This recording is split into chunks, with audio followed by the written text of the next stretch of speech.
মানুষ বড় অভিমানী প্রাণী। সে চায় তার মন খারাপ হলে প্রিয় মানুষকে না বললেও সে বুঝে ফেলুক।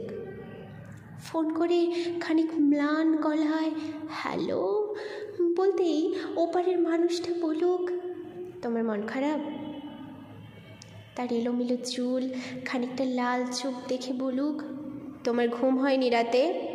দুঃস্বপ্ন দেখেছ? টেনশন করছো কিছু নিয়ে? সে চায় মানুষটা বুঝুক কখন শক্ত করে বুকের সাথে চেপে ধরতে হয়, চোখের সামনে আলতো করে হাত ছুঁয়ে বন্ধ করে দিতে হয় চোখের পাতা। সে চায় মানুষটা বুঝুক কখন হাতের মুঠোয় হাত রাখতে হয়, ফিসফিসিয়ে বলতে হয়, আমি তো আছি, তবে মন খারাপ কেন? সে চায় মাঝরাত্রিরে সে টের পাক পাশের মানুষটা তার মাথার নিচের সরে যাওয়া বালিশটা ঠিক করে দিচ্ছে। শেষ রাতে যখন খানিক হিম নামে তখন জড়িয়ে দিচ্ছে ওম চাদরে। সে চায় মানুষটা মনে রাখুক তার জন্মদিনের কথা, প্রথম দিনের কথা, স্পর্শ ও অনুভূতির কথা।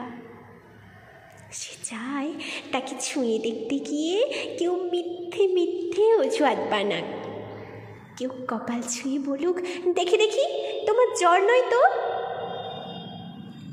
অভিমানে দূরে সরে যেতে চাইতেই কেউ বলুক, খানিক ভুল করেছি বলেই দূরে সরে যেতে হবে।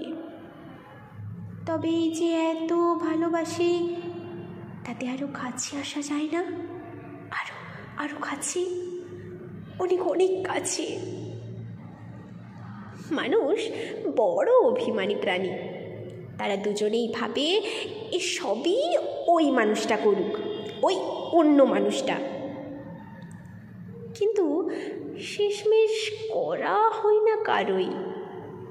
তাই কাছে আসার রঙিন দিনেরা ক্রমাগত দূরে যাওয়ার ধূসর বিবর্ণ গল্প হয়।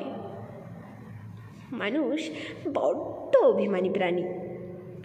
অভিমানী সে ক্রমশই দূরে চলে যায়, বুকে পুষে রাখে এক সমুদ্র আক্ষেপ।